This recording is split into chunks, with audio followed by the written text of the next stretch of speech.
Hello, ഇന്ന് ഫെബ്രുവരി 14 Valentine's day ആണ്. Valentine's ഡേയുടെ പ്രത്യേകത ഞാൻ പറയാതെ തന്നെ എല്ലാവർക്കും അറിയാം. പ്രണയദിനം, പ്രണയിതാക്കളുടെ ദിനമൊക്കെയാണ്.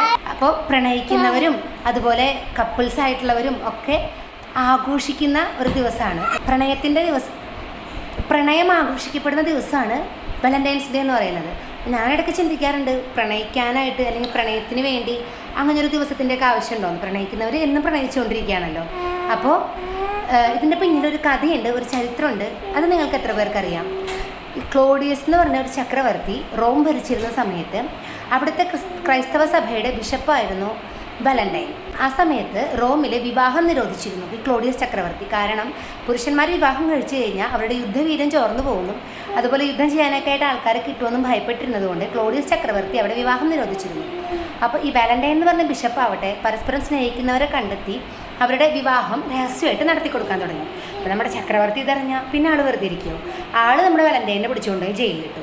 അവിടുത്തെ ജയിലറുടെ അന്ധയായിട്ടുള്ള മകളുമായിട്ട് ഈ വാലന്റൈൻ പ്രണയത്തിലാവുകയും പിന്നീട് ഇതറിഞ്ഞ ചക്രവർത്തി വാലന്റൈൻ്റെ തല വെട്ടാൻ ഉത്തരവിടുകയും ചെയ്തു. അപ്പോൾ ആളെ വധിക്കാൻ കൊണ്ടുപോകുന്ന സമയത്ത് ഈ ജയിലറുടെ മകൾക്ക് കാഴ്ച കിട്ടി എന്നൊരു സംഭവം കൂടി കഥയിൽ പറയുന്നുണ്ട്. ജയിലറുടെ മകൾക്ക് ഒരു ലെറ്റർ എഴുതി വെച്ചു. അതിലിങ്ങനെയായിരുന്നു, ഫ്രം യുവർ വാലന്റൈൻ. ആ ഒരു ഫ്രേസാണ് നമ്മൾ ഇപ്പോഴും എടുത്ത് ഉപയോഗിക്കുന്നത്. ബി മൈ വാലന്റൈൻ അല്ലെങ്കിൽ ഫ്രം യുവർ വാലന്റൈൻ എന്നൊക്കെ പറഞ്ഞ് നമ്മൾ ഉപയോഗിക്കുന്ന സംഭവം അന്നത്തെ ആ ലെറ്ററിൽ നിന്ന് വന്നതാണ് കേട്ടോ. അപ്പോൾ അങ്ങനെ സ്നേഹിക്കുന്നവരെ ഒരുമിപ്പിക്കാനായിട്ട് ജീവത്യാഗം ചെയ്ത സെയിൻറ്റ് വാലന്റൈൻ എന്ന് പറഞ്ഞിട്ടുള്ള ഒരു വിശുദ്ധൻ്റെ മരണ ദിവസം, ആളുടെ ഓർമ്മ ദിവസമാണ് ഫെബ്രുവരി 14 പ്രണയദിനമായി നമ്മൾ ആഘോഷിക്കുന്നത്. പ്രണയിക്കാനായിട്ട് പ്രത്യേകിച്ച് ഒരു ദിവസത്തിൻ്റെ ഒന്നും ആവശ്യമില്ല. അപ്പോൾ പ്രണയദിനത്തിൻ്റെ പിന്നിലുള്ള ഒരു കഥ എങ്ങനെയാണ്?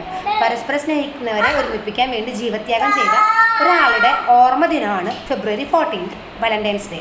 അപ്പോൾ നമുക്ക് പ്രിയപ്പെട്ടവർക്ക് വാലന്റൈൻസ് ഡേ വിഷ് ചെയ്യുമ്പോൾ അതിൻ്റെ പിന്നിലുള്ള ഈ ഒരു ഹിസ്റ്ററി കൂടി നമ്മുടെ ഓർമ്മയിൽ ഉണ്ടായിരിക്കട്ടെ. അപ്പോൾ എല്ലാവർക്കും ഹാപ്പി വാലന്റൈൻസ് ഡേ.